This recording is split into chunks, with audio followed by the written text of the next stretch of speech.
Welcome everybody to our webinar today. We're going to be talking about, is it time to return to the office? I'm Caroline Hill, I'm the editor of Legal IT Insider. Welcome everyone.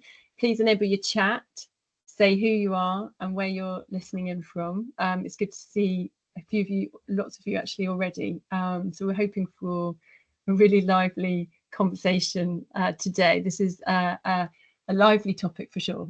So I have three great guests with me today. I've got Hamza Hafizi, who is Group Product Manager with One Advanced, our webinar partner.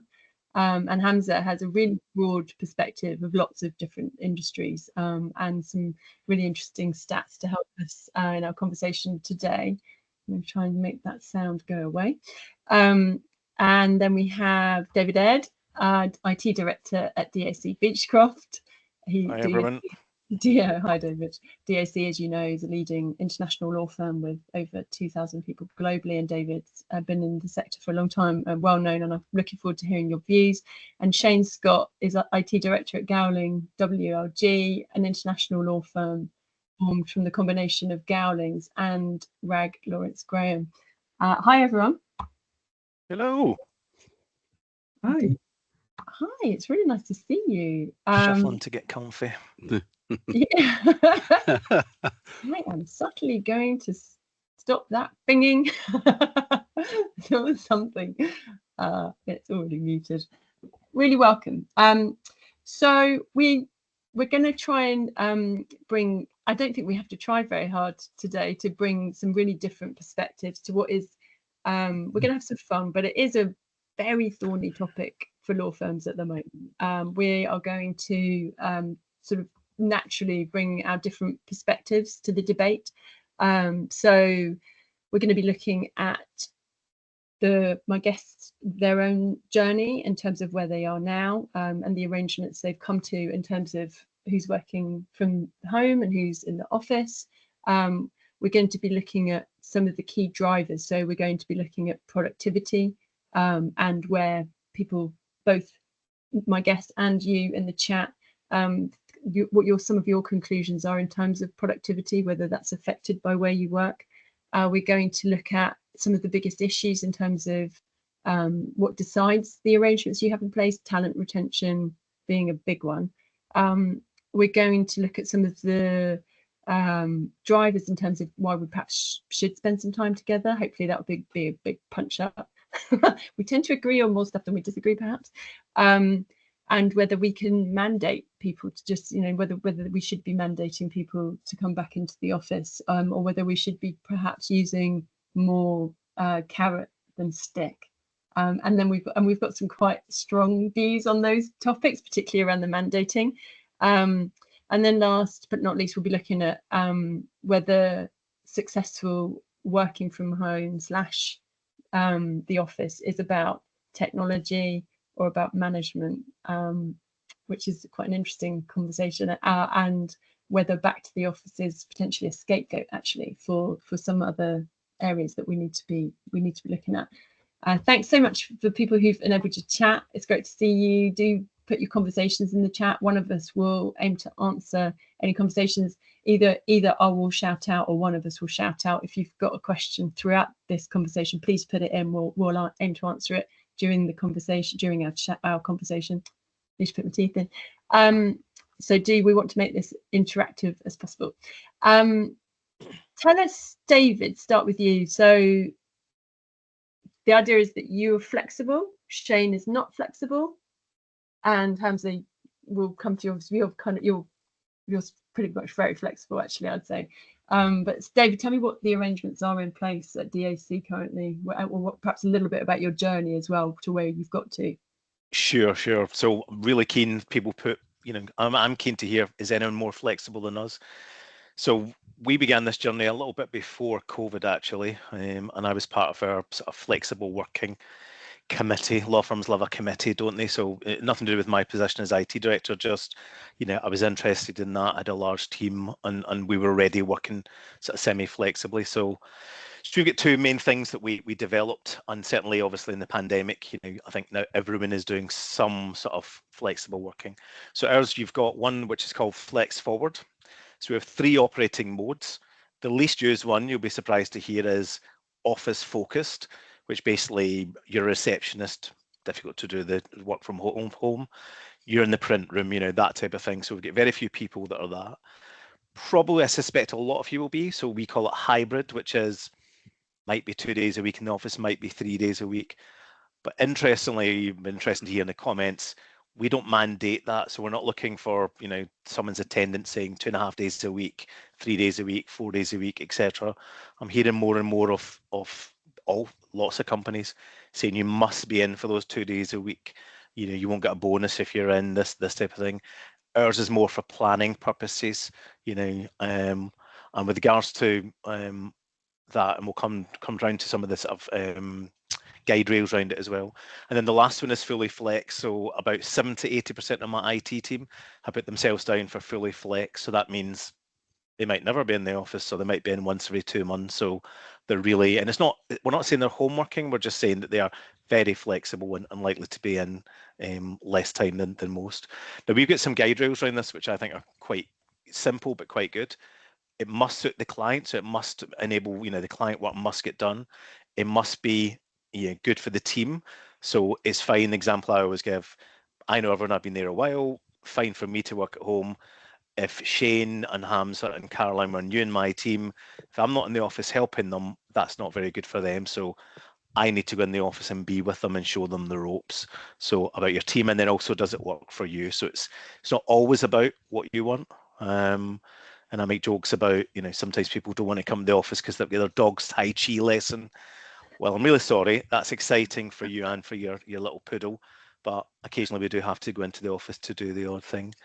So we're super flexible there, and none of that's mandated. And then we've got something called Glide Your Time, which is an extension, which is, again, in COVID, over the years, if you want to go for a haircut, you want to go to the gym, you have to pick up the kids. I don't know how everyone else feels, but historically, even as someone quite senior who worked long hours, I always felt a bit guilty if I had to steal, 2 hours away from the office. All that swept away. You just mention, I'm doing this. You don't have to ask permission. You may or may not put it in your diary. It depends on whether that's needed or not. But you just say to people, I'm doing this. I'll be back online later, whatever. There's no tally of the hours, etc., other than the lawyers. But that's called Glide Your Time as well. Just an acceptance that modern life hits us all. So that's really where we are, Caroline. I like your names, David. Glide Your Time. I'm sure they are. I'm sure the clients and markets team have been all over that. Yeah. And none of that. I mean, we'll get into the weeds actually, but none of that is mandated. We're going to come back. None of it's mandated. Yeah. Okay. Shane, you're in a different position. So tell us about your journey and where you are now. Gowling is in a different position. Doesn't necessarily reflect my own personal views. However, Gowling started the journey from COVID through to mandating 50% in the office, 50% at home, other than people like client services, etc., where full attendance in the office was expected. That became problematic because people then actually started saying, well, is that 2.5 days? And do I actually go home at lunchtime on a Wednesday if I've done Monday and Tuesday in the office? So that flexibility, although it was tacitly implied, it wasn't followed actually. It became more mandatory. So the policy actually changed to mandate 60% in the office for legal teams and 40% for non-legal teams.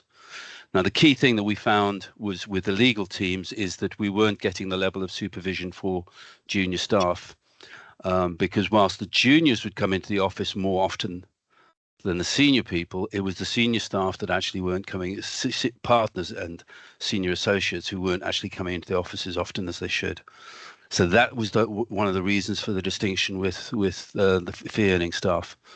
We also found that in business services, we were coming up against recruitment and retention issues in terms of the expectation of people like IT people, compliance, due diligence people. We were finding that our competitors were offering much more flexibility and much more time to be able to work remotely. That's why we've got this distinction between the two cohorts. Now I take a lot from David, what David has actually said.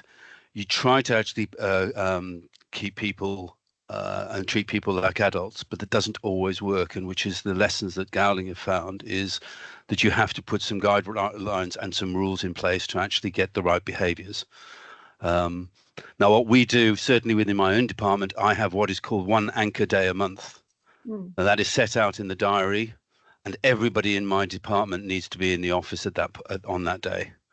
And that is where we will do any form of team building, management meetings, presentations to the whole team, and so on, because we think it's important to actually get people together. I joined Gowling during COVID, and I didn't meet my team for 6 months, and that was a very, very difficult management experience, because I do recall the first time I actually got my team together physically, I realized that I had a problem between two of my managers, because there were subtle body language indicators that you do not pick up in Zoom calls or Teams calls. So I think that human interaction is still very important from team building and team gelling perspective. So that's where I am from a personal perspective. But as from a firm point of view, we actually do have certain mandatory rules that people have to follow. Okay, thanks for that. And I mean, it's interesting, and we'll come back to this. Keep the chat coming. I promise you I'll come back to it. There's some observations around COVID being an accelerator. I know for both David and Shane, actually, you had some flexible working going on before COVID, but let's come to Hamza. So tell us about so you've got a really, what I like about some of your observations is that you work with different industries, and so you kind of see, you have the benefit of the comparative analysis. So tell me what you're seeing in terms of what organizations are doing, and perhaps how law firms compare. Sure. So I mean, I'll talk about One Advanced first, and then I'll perhaps talk about our customers as well. Yeah. So One Advanced, we're a technology organizations. We have thousands of customers ranging from sectors like retail right through to law. So we're supporting customers that are desk-based, as well as those that are desk-free out on the road, for example. For us, we were already working from home. Many of us were in the days of Skype for Business. And now when I look back, I think, oh my God, how did we work with Skype for Business at home without the right technologies? But we did, and we made it work, actually. COVID was, as it's sort of referenced in the chat, was an accelerator where actually we moved to a model quite similar to what David's mentioned. We don't quite have the fancy titles to go with it, but we have the acceptance that employees can work from home, and when they need to be in the office, they show up at the office. In terms of our customers, and I'll perhaps just focus on those that are primarily desk-based employees, because that's of course the primary sort of type of employee within the legal sector. We're seeing a split across the board. There's some customers that are far on, I'm going to call it the left-hand side, which is, hey, you can work from home, completely flexible, come in when you want, to others starting to now mandate days for when you need to be in the office. Speaking to the customers that I've observed have had the most success are those that are probably bang on in the middle, where they're offering flexible working, but really focusing in on the organizational culture and creating an environment where people want to be in the office because they see the benefit of being in the office, albeit it's not mandated. So there might be special meetings that are based in the office, creating the right culture, the right environment, and providing the benefits for being in the office, whether that's free coffees, whether that's free food and lunch, for example. These are always pull factors to bring people in. And in some scenarios, what we also started to do now is for employees that are traveling quite far to get into the office, we're subsidizing the cost for them to be in the office. And we're seeing the same from our customer base as well. I was actually reading a very interesting study done by the HR Review earlier this morning. And what they found is that Brits are saving almost up to £3,000 a year by working from home. So there's a financial implication of bringing employees back to work, but then there's also the environmental and energy factors as well, which our customers are really starting to observe as most organizations now are so much more cognizant of their carbon footprint. And what we're finding, what the studies are showing, and there's still preliminary studies being done by the government on this, right? So it's not conclusive as of yet. But what we're finding is that as a nation, our carbon footprint is going down, particularly for those employees that are working from home. So whilst electric usage has increased at home, what we're finding is the cost of actually traveling into work and then energy use within your offices are reducing quite considerably. So we're seeing that sort of environmental ESG side actually being impacted by employees working from home as well. So there's energy benefits that align with this as well. It's interesting. So in the chat so far, so obviously COVID's an accelerator, which, I think with, as I mentioned, so with Shane and David, they were already on this sort of journey before COVID. It was an accelerator. I think that's probably the same with, and obviously Hamza as well.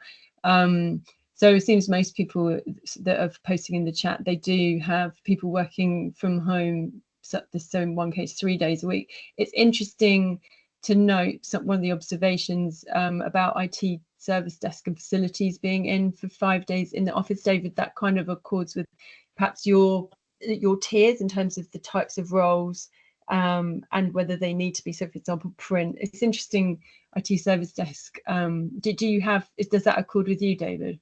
I thought you might say that. So our IT services coincidentally is outsourced, right? But I think I can't remember when we outsourced it. But if I still had the service desk, I think I would afford them some. I'd probably be saying to them, look, 4 days a week in the office is how I would probably do it. They were able to work. They worked at home during the pandemic, etc. So, but I get the point from the person that. That's a team. You hear someone else phoning about the banking system. Wait a minute, is the whole thing down? You've got up on a board, that type of thing. But to not allow them any flexibility seems a little bit draconian. But I think they are one of the teams that do better in the office personally. Yeah. Our service desk is shift patterned, so we actually have we want a physical presence in each of the offices every day of the week. But that is then arranged in a flexible shift pattern so that people do get the opportunity to work from home as well, because about 60% of support can be done. It doesn't need to be physical. It can be done remote, if not more. But you still want that physical presence and that physical shop window for the users to actually know that there's somebody there. Yeah. Also, I mean, Darren Brown's made the same point about us having a small IT team easy if they were all in the office, but which I get as well on the service desk, probably similar, because it's great to hear the buzz and what's going on. But on the other hand, lots of global companies don't do that. They've got distributed workforces. So then it's more about using processes and instant messaging and having a Teams channel for this is down, that's down. It might seem a jar to us, but people do. They just change the process, to adopt. And someone else is saying they were in a big global team and they never met their colleagues. Some people have had that forever. You just have to adapt. That's when the management comes into it and things. And presumably, Shane, these are some of the people that you were saying you couldn't recruit if you were insisting on them coming into the office. Do that sort of role. You said it's very difficult to sort of recruit, or for it's very difficult. You're finding from a recruitment perspective, if you mandate too many days in the office, then it's difficult. They just say, I'll go somewhere else. Yeah. But again, it very much depends on the function that they're in. So, for example, that's very true of developers. Developers, your first question from a developer is, how long do I have to be in the office? Whereas for PMs and business analysts, that is not quite as, the expectation is not quite there. Yeah. So it does very much depend on the job role. So let's come on just on that, Caroline, we've had people say no to taking a job with us because someone else, and look how flexible we are, but someone else has said you never have to come into the office. I don't think this is a good battle personally. Yeah. I don't think it's helpful, because it's interesting about the geographical spread, because I do think that we started to hire more geographic, and maybe it might be really difficult post-COVID. We're a long way past that, but to get people together on a regular basis, I think there must be some acknowledgement of that for those firms who decided to use it to their benefit and start hiring in different regions. but nonetheless, I think it's quite a dangerous battle to get into in terms of you'll never have to come in. So there's someone made a point in the chat, and this brings us on to productivity. So that learning by, so Andrew, thanks for your observation, learning by osmosis, being around more senior people, picking up from them was really useful. Slightly different point actually, but we're going to come on to that actually. It's a great point. So productivity, do you think, have you measured or anecdotally noticed whether people are more productive working from home / versus in the office? What's the sort of views? Any of you, just jump in. Sure, I'll perhaps jump in here. I think quite often many organizations get fixated on productivity, right? But I think what you've got to start looking at is outcomes, and what outcomes are we driving, for the business, but also for the employees. I still think there's more studies to be done on actually real tangible outcomes that we can define, right? I'm yet to speak to an organization and say, yes, this is the exact benefit that I can sort of share. However, there's a lot of studies done on employee satisfaction, which is an outcome as a result of working home. I mean, I'm going to reference one from the Harvard Business Review, right, where they're finding that employees have an increased job satisfaction of 20% by working from home, or having that flexibility to work from home. I think that's fascinating, particularly when we consider the legal sector and some of the challenges that we have within the sector, right? 3 in 5 law firms are concerned about talent shortages and churn.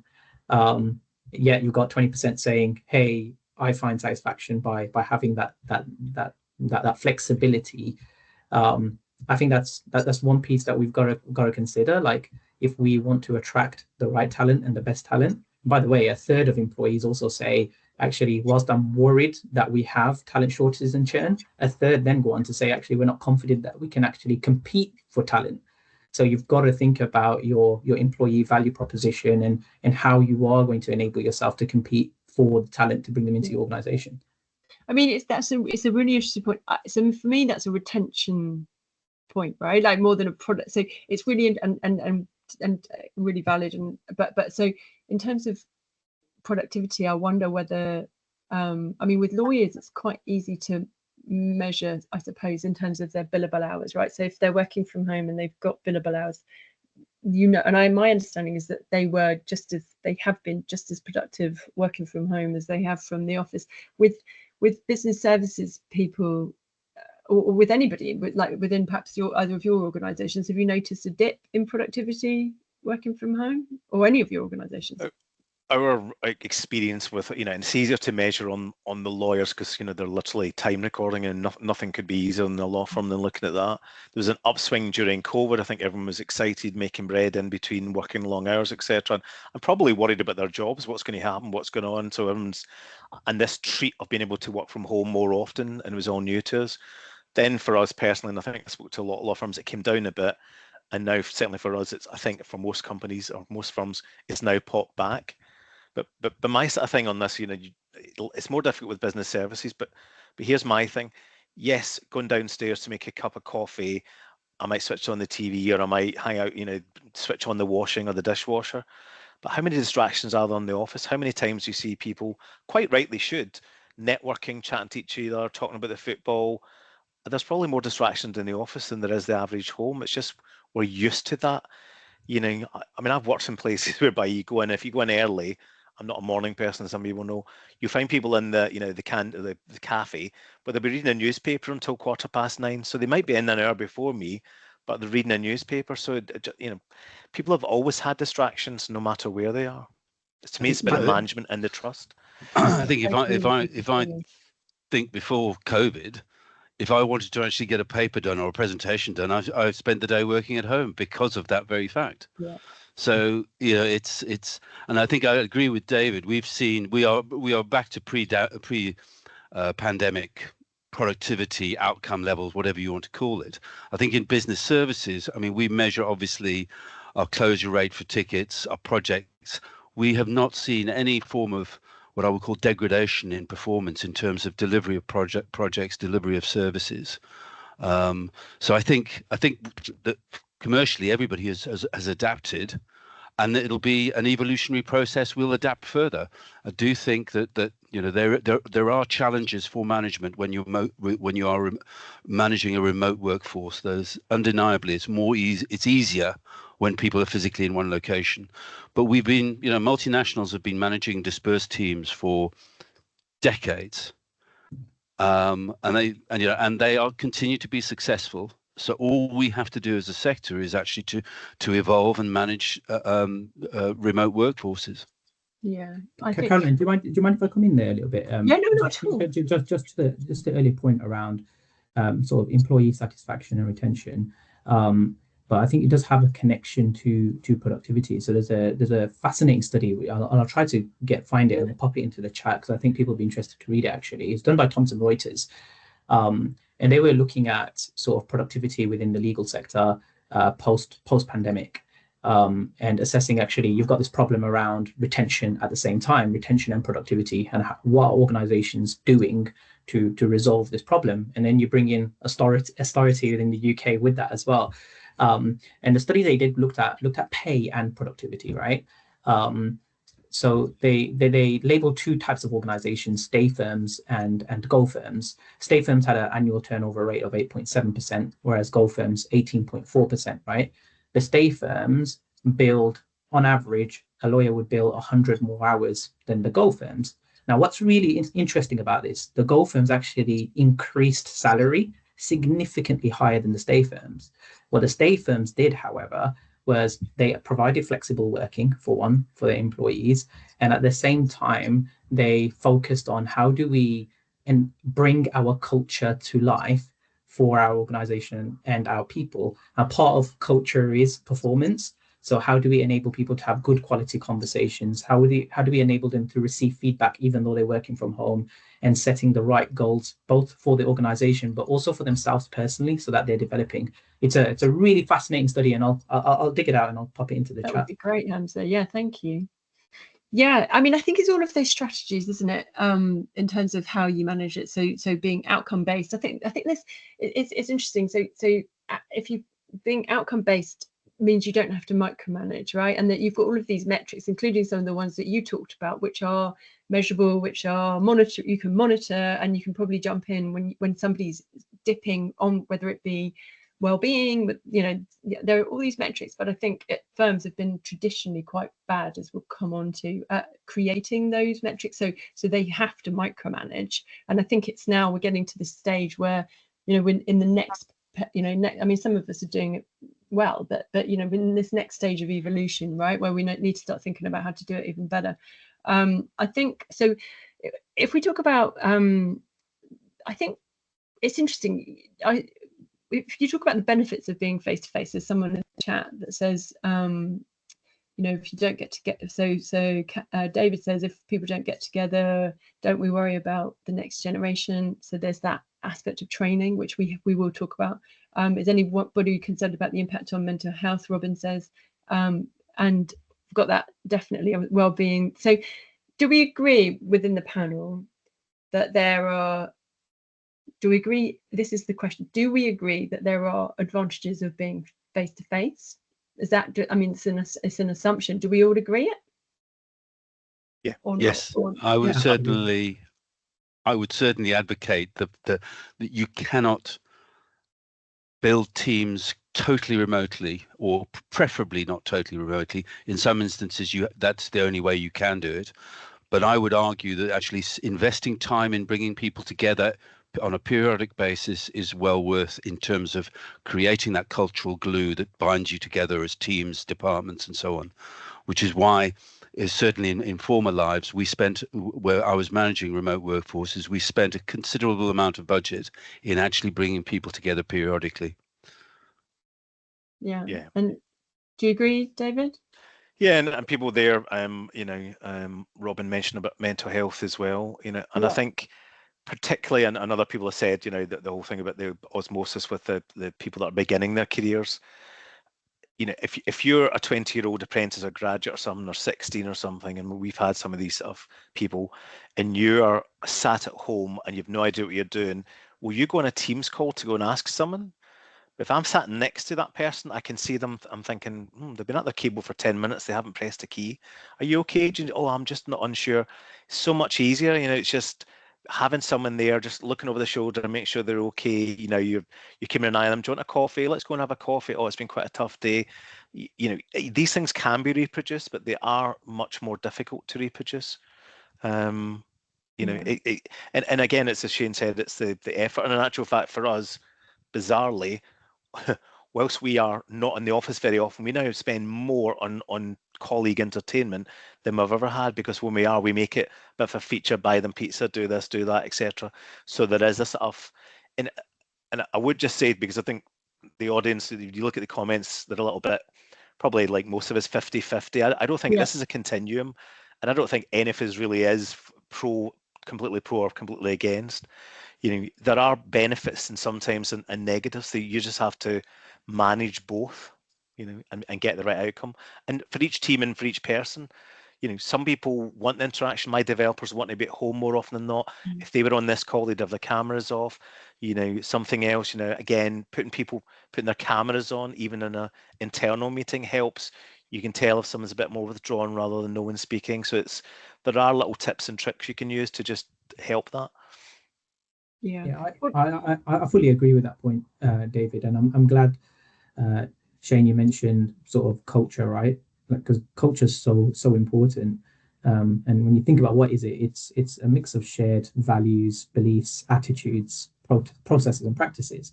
There's only so much of an organizational culture you can build by talking to one another virtually, but being together in person, actually, that's when culture comes alive. Sometimes it's the glue, it knits it all together.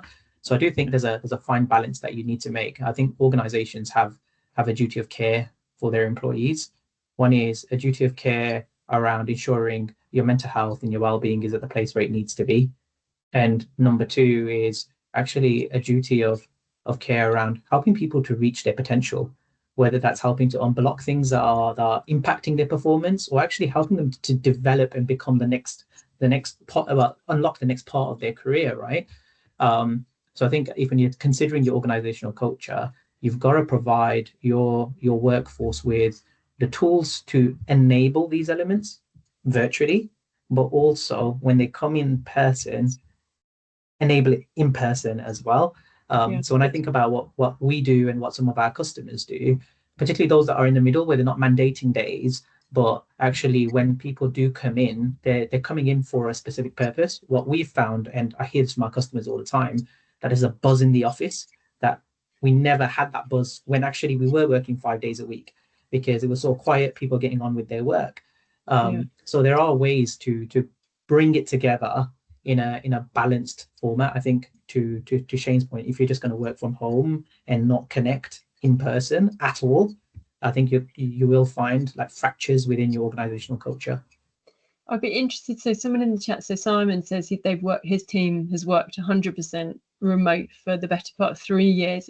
And would argue it's not about bringing people together in the same physical space.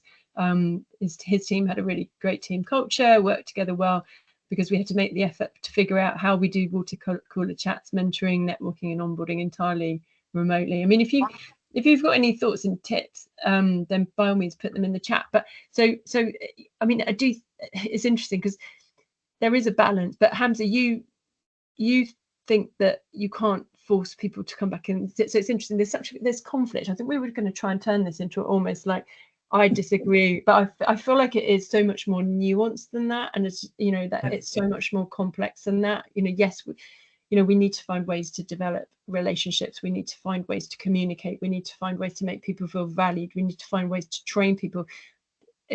That is done perhaps more easily face to face, and particularly perhaps within a traditional law firm environment. We're not seeing that is the only way of doing it, and obviously we've had to work to find other ways to do that online. I'd be interested in the chat as to what you find works really well in terms of creating that in-person experience. But I know for a fact that Hamza, you're very anti the idea that, and Shane, it'd be great if perhaps we can create some disagreement here. Come on, we've done no disagreeing. I'll share my thoughts on it. So, So I am. it's just in terms of, I'll be a bit more specific and less silly. Mandating, so you don't think you can force people at all, but to explain your thoughts and then we'll bring Shane. Yeah, sure. I absolutely don't think we should mandate days for employees to be at work. And I think there's two sides to this, right? I'll talk about it more as a societal thing, and then I'll go specific to legal firms as well. I think when we're considering the generational divides that we now have, I remember being in university, being a millennial, and talking about how millennials are going to be the future workforce. Actually, now we've got a new workforce coming in. You've got Generation Zs coming into the workforce who actually finish their degrees online in a digital manner. They're a digital first workforce. They communicate digitally, forcing this group of our future in the office and saying you must be in. I think it's absolutely the wrong thing to do. You look about what they're motivated by and actually what helps them to be productive. It's very different to what we might be traditionally used to, right? So we've got to consider what are the differences between this new workforce coming in and how do we accommodate them and create a space for them to thrive. On that point of graduates and new apprentices learning by osmosis, these are individuals that know how to learn in a digital environment. They are more comfortable seeking help because they've been conditioned to work that way. Their education has been developed that way as well. All right, so there's that consideration. The second element I'd say is the fascinating study by LexisNexis, right? It's in their Bellwether report. They say a third of lawyers feel highly stressed, and they rate their stress levels between 8 and 10, which is incredibly high. 8 and 10 says, I am feeling very unhealthy. I don't like how I'm feeling right now. I might need to take some days off absent. And then over a third also say if they were starting again, they wouldn't go into law, right? So we've got to get into the root cause behind why do people feel this way?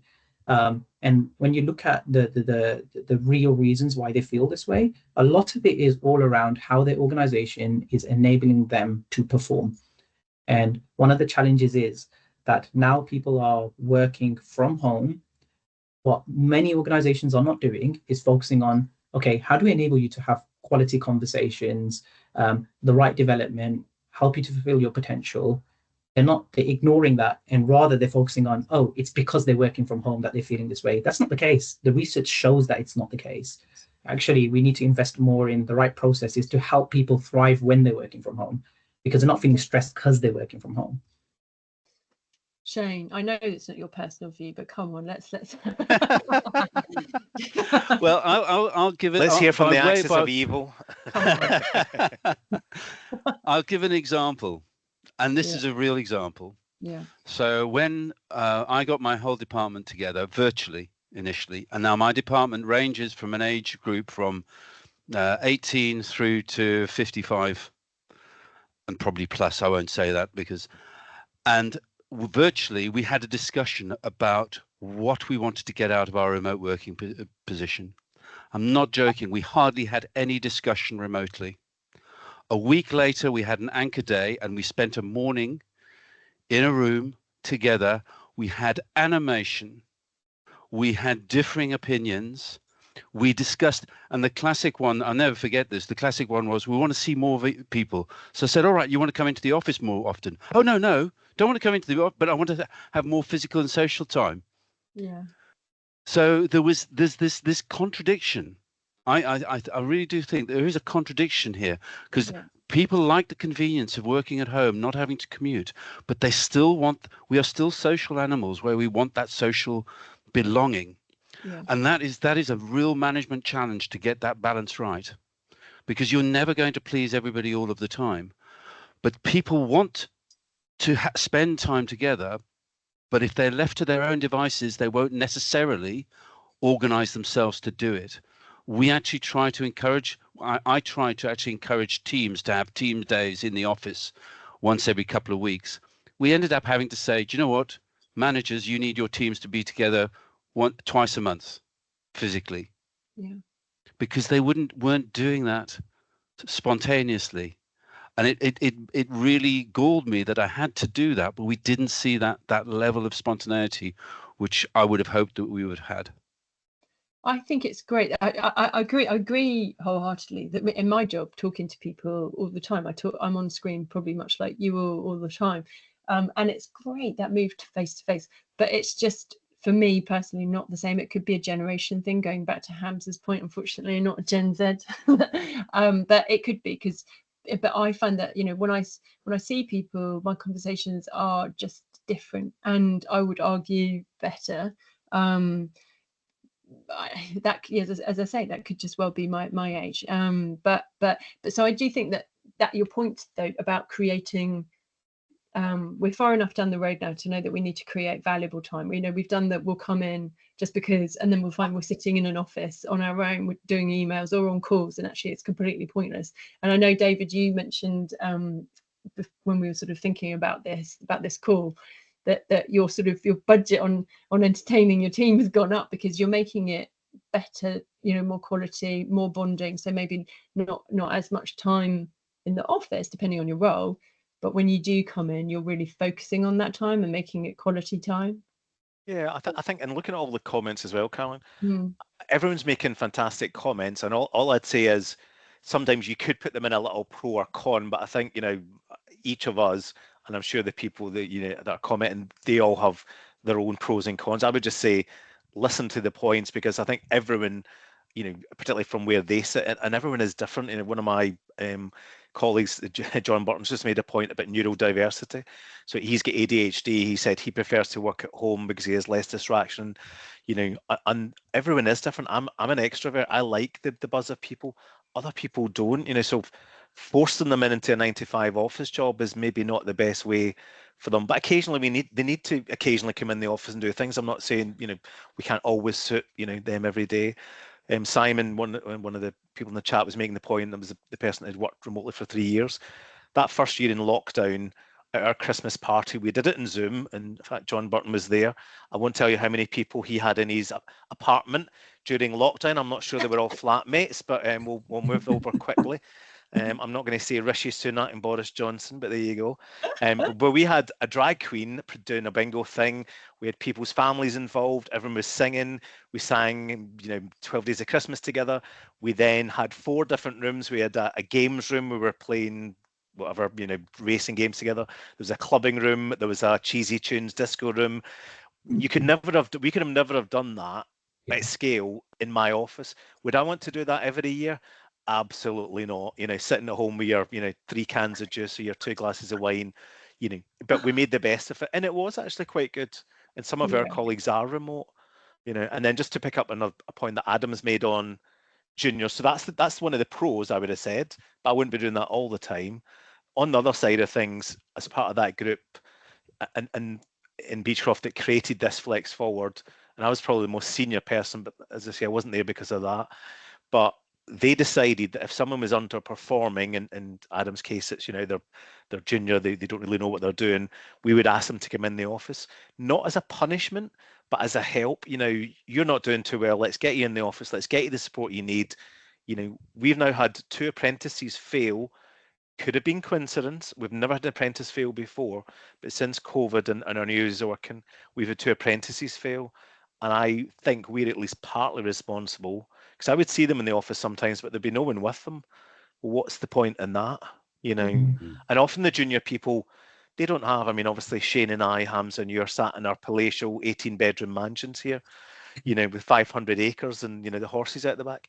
You know, these people are in a studio flat or in a, you know, bed sit. Of course, they want to come in the office. That's like a palace compared to them. For us, it's a hassle because we're in the commuter belt, so we don't want to come in the office. But again, it's, you know, and I would dispute this slightly on the millenniums point, but everyone is different, I suppose, is my point. You know, and different scenarios. There's pros and cons to everything. I hosted a webinar. I think the point right around you make a point around inclusivity, and that's the important part. Like allowing people to self-organize and self-manage where they work, whether it's from home or whether it's in the office. And like you said, back to my point earlier, creating and providing the right tools and creating the culture in both environments. You just discussed so many things you were doing to create a culture for when you're working from home, right? We do the same. Over Christmas, we did cake bakes together digitally, where someone's sharing, this is how we do it, and everyone's copying at the same time. It was loads of fun, actually. Try it out if you're at home. And then we do the same in the office. So I think it's letting adults be adult and letting people self-organize and manage what their preference is. but also being outcomes focused, like where David was saying about if people are struggling, and it's working out methods of being more in tune and intuitive. I think I'll just run through some of the tips. So Kat says, hello Kat, says cameras on is a big deal. David, that goes to your point. I do think that's right. You know, that I'm just, you know, like I can't be on camera should be possibly a requirement. If you're allowing people to work from home, that's your compromise. So then Simon says informal mentorship in order to try and get feedback. David, you can talk about that in a minute. You're joking.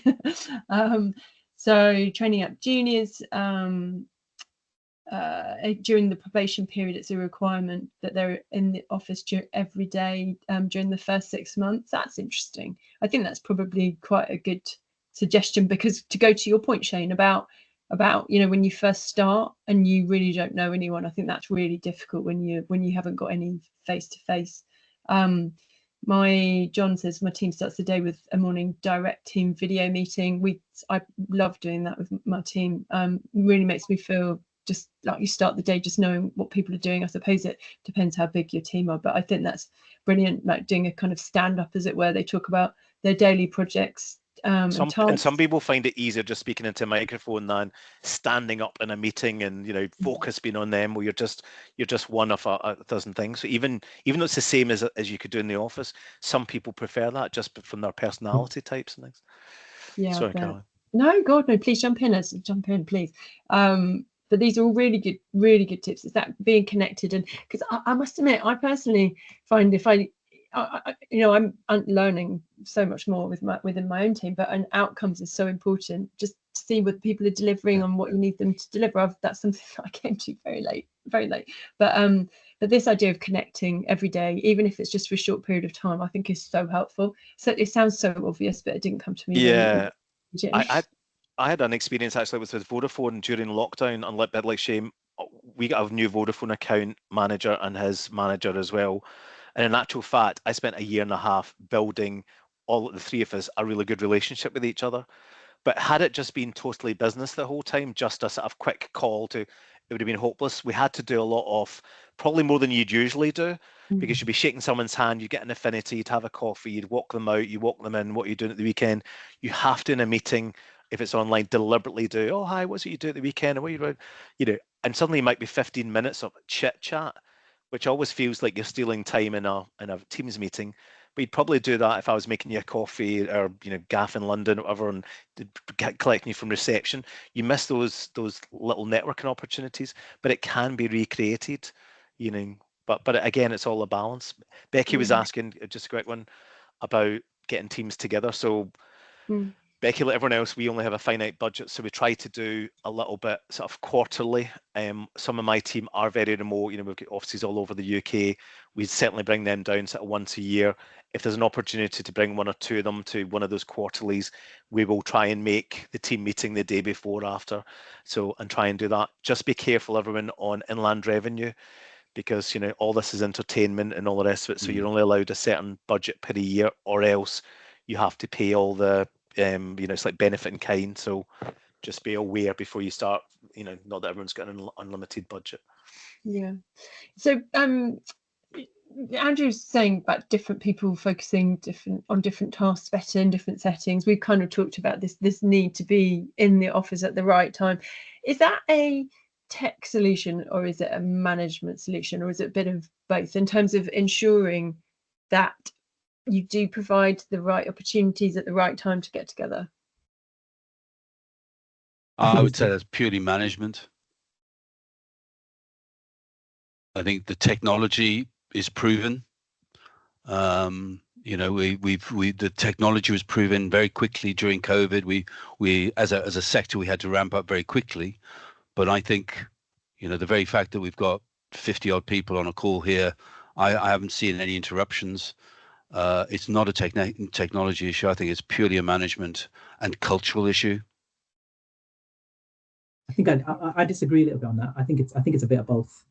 I think it's definitely a management issue, i.e., to all the points we've been making throughout today, right? Like creating the right culture and providing the right the windows for those the right types of interactions. But I think many organizations have invested in things like Teams and Zoom and have stopped there and saying, okay, our employees can get on a call and they can talk to one another. Actually, what they're failing to do is also listen to what other needs do they have. So in an office, you might have a whiteboard in front of you where you're all collaborating, for example. How do we replicate that sort of environment, the whiteboard environment, or any other different types of productivity or collaboration tools that an employee might need to enable themselves to work from home without losing the productivity elements, right? So I think what we probably need to do, and most teams need to do, is probably go back to the employees and listen to them and say, okay, you've been working from home for 3 years now. What gaps do we have in our tech estate? What's stopping you from actually achieving your goals day to day? And I can bet the vast majority of employees will probably come back to collaboration tools or some type of productivity tool to enable them digitally to replicate what they might have done in the office. Just on this management point, just taking a couple of comments, Caroline, from the chat. So people are coming back to the point about, oh, if they're junior, they're expected to be in the office more, so we can help them, which is, you know, very gregarious, and it's absolutely, you know, we want to support them. But then someone else is making the point, it's about management. So here's one to think of. I spoke about the osmosis earlier of, as a junior person next to me, I spot that they're struggling. But should I be checking in with them at the beginning of the day formally? Hi, what have you got on today? Blah, blah, blah. Should I check in lunchtime, or maybe at the end of the day? What did you learn? What do you need, etc.? Or when I'm in the office, am I so busy, I'm just sort of running past them and, oh yeah, they look like they're going okay. So, you know, and I'm not saying people do that, but are you, when they're in the office, having that formal? You probably, if they were working from home, you'd have to formally check in with them. That might actually be a good thing. Maybe we should be doing that rather than just assuming they're okay unless they look as if they're stuck. You know, again, it's probably that management continuum of sometimes one's okay, sometimes it's, you know, not okay. And maybe more formal sort of, you know, check-ins, you know, like it's kind of odd that, I mean, I can only speak as an ex-lawyer where, you know, you get your sort of end of year assessment, and other than that, really, I think things have probably evolved. But other than that, you know, you really weren't checked in on you either did well or you didn't do well, but nobody really kind of gave you that much, you know, so I suppose more structured. And this could be online or in person, you know, like sort of, and there's plenty of technology that could help us to do it better, you know, like to give feedback and all of those kinds of things, you know, to sort of have that opportunity to connect in a much more meaningful way than just your kind of like, you know, your standard dailies. I think that's alluding to one of the big issues, is that you have to actually manage remote workers in a very different way than when you're managing people, because again, you don't have those observational skills to say, oh, somebody's struggling there. You actually have to formalize a lot more of the support that you provide people with by having regular check-ins and so on. So it's not that you don't get that informal osmosis, in inverted commas, that people have been talking about in the chat. You don't get that informal, and you actually almost have to formalize that in a way. Is that a bad thing? I don't think it is. It's a change in management practice. Yeah. Someone in the chat has talked about something which is my real buzzword. I can't not mention it, about training. so everything that we talk about, you know, when we're talking about Gen AI, you know, I was having a great chat with people about how they're using it, and they're like, well, they really need some more training. And actually, I think it's the same with any, I think I agree with you now completely that, you know, that make training is essential. And actually, it comes down to sometimes use the basics, because I know you know, you sort of assume that people can use Microsoft, or you assume that, and sometimes you could assume that they've got the right setup or infrastructure. And I know, David, that's something that's quite close to your heart in terms of making sure that they've got Wi-Fi and broadband. You know, like it seems like so basic, but in terms of making sure that people can take advantage of the technology that they're supposed to be taking advantage of. Yeah, and the training's a bit like what we've just mentioned, you know. So the training, so I can tell you our experience is, it's so many people working from home, it's thrown up our induction process was probably, you start in IT, Hamza sits next to you, Shane shows you this, that, and the next thing. Oh, meet David there, meet so and so, meet so and so.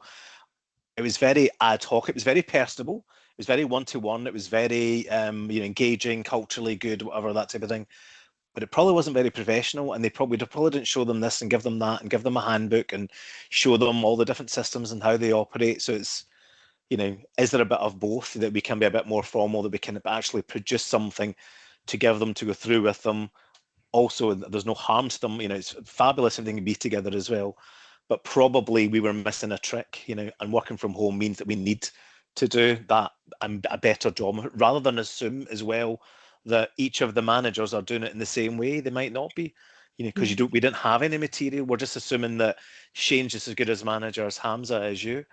Some bet you one of them's better than the other, you know, trying to get people with the same sort of experience but still make it personable.